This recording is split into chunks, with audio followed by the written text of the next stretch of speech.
Assalamualaikum warahmatullahi wabarakatuh. Nama saya Widya Utari. Saya berasal dari Universitas Negeri Medan, Prodi Pendidikan Akuntansi. NIM-nya 719334/2004, mata kuliah Manajemen Investasi dan Pasar Modal. Nah, di video kali ini saya akan membahas mengenai saham MNCN.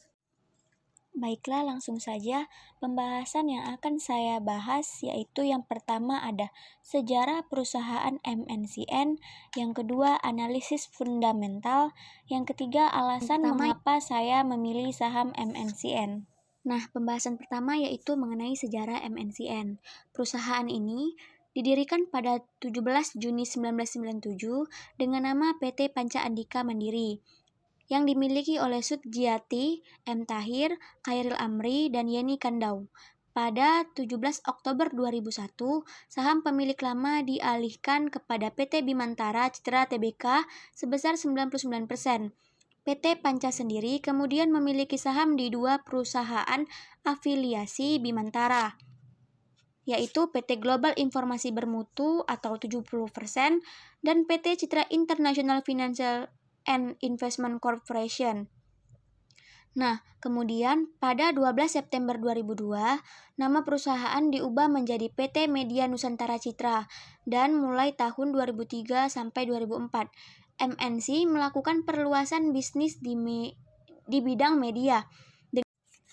Nah, kemudian pada tanggal 22 Juni 2007, perusahaan resmi mencatat saham perdananya di Bursa Efek Indonesia.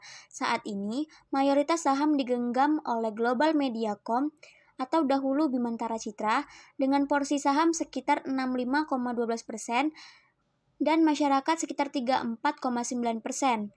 Saham MNC terhitung liquid dan memiliki tren peningkatan signifikan dari tahun ke tahun. Kemudian berdasarkan anggaran dasar perseroan yang tercatat di Bursa Efek Indonesia, MNC bergerak di bidang perdagangan umum, pembangunan, perindustrian, pertanian, pengangkutan, percetakan, multimedia, melalui perangkat satelit dan perangkat telekomunikasi lainnya, jasa dan investasi. Nah, yang selanjutnya yaitu pembahasan yang kedua mengenai analisis fundamental. Yang pertama kita bisa lihat revenue-nya. Yang pertama kita lihat revenue dari MNCN selama beberapa tahun terakhir. Kalau dilihat pertumbuhannya tidak bisa dibilang signifikan, tapi secara keseluruhan masih konsisten bertumbuh. Bahkan di tahun 2021, berdasarkan laporan keuangan kuartal 2, yang disetahunkan, revenue MNCN diproyeksikan bisa mencapai sekitar 9,4 triliun, yang dimana ini adalah yang tertinggi sejak perusahaan berdiri. Nah, analisis selanjutnya yaitu mengenai net profit. Lalu dari sisi net profit, secara keseluruhan juga bertumbuh. Ada penurunan kerja memang di tahun 2020, namun di tahun 2021 berdasarkan laporan keuangan kuartal 2 yang disetahunkan, net profit MNCN diproyeksi bisa mencapai sekitar 2,2 triliun, yang dimana ini adalah yang tertinggi sejak perusahaan berdiri. Kemudian analisis fundamental yang equity. Nah, lalu dari sisi ekuitas, secara keseluruhan kinerjanya bertumbuh, bahkan sejak tahun 2018 sampai sekarang, rata-rata pertumbuhannya cukup signifikan. Oke, selanjutnya yaitu analisis fundamental mengenai rasio utang. Nah, untuk mengukur kesehatan bisnis perusahaan, MNCN secara perusahaan memang dikenal punya solvabilitas yang cukup baik. Dari sejak IPO di tahun 2007, debt to equity ratio perusahaan selalu di bawah 1, dan di tahun 2021 pun solvabilitasnya semakin baik.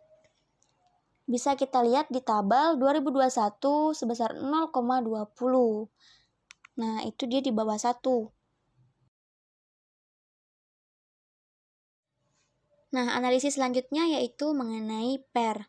Lalu dari sisi PER, yang di tahun 2015 sebesar 36,11 kali turun di tiap tahunnya, hingga akhirnya di tahun 2021 sebesar 6,8 kali. Nah, ini menandakan bagus ya, karena PER itu semakin kecil dia maka semakin bagus. Nah, analisis selanjutnya itu mengenai PBV. Nah, jika kita lihat di sini PBV-nya di tahun 2015 sebesar 2,57 kali. Kemudian mengalami penurunan di tiap tahunnya yang pada akhirnya di tahun 2021 PBV-nya sebesar 0,8 kali. Nah, di sini menandakan bagus ya, karena PBV yang bagus itu seharusnya memang kurang dari 2. Nah, meskipun di tahun-tahun sebelumnya itu pernah sampai lebih dari 2, tapi kemudian di tahun berikutnya menurun. Nah, itu menandakan bagus ya. Nah, dengan begitu, menurut saya, MNCN itu mempunyai kinerja yang baik, bahkan lebih baik daripada induk usahanya, yaitu BMTR. Nah, selanjutnya yaitu mengenai alasan saya memilih saham MNCN. Yang pertama itu, saham MNCN ini sahamnya tidak terlalu mahal, dan setelah saya lihat referensi YouTube, saham MNCN itu termasuk saham yang bagus juga. Yang kedua, MNCN ini juga tidak memiliki kasus hukum. Yang ketiga, dan juga untuk produk dan jasanya, perusahaan ini mampu bertahan 5-10 tahun ke depan.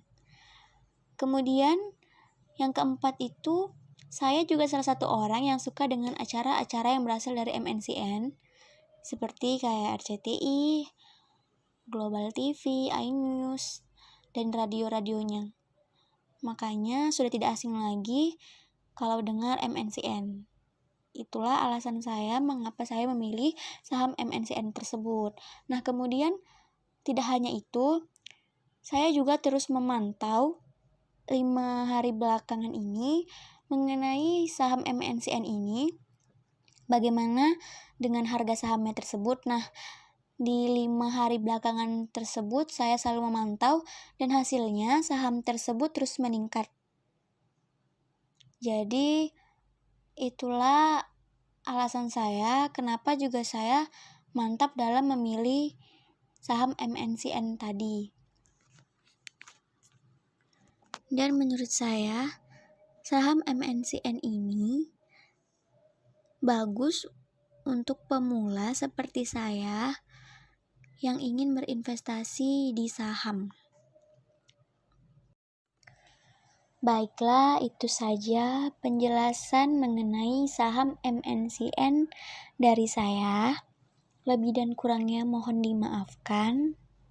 Semoga video ini bisa bermanfaat untuk saya dan untuk yang melihatnya. Oke, baiklah. Terima kasih. Wassalamualaikum warahmatullahi wabarakatuh.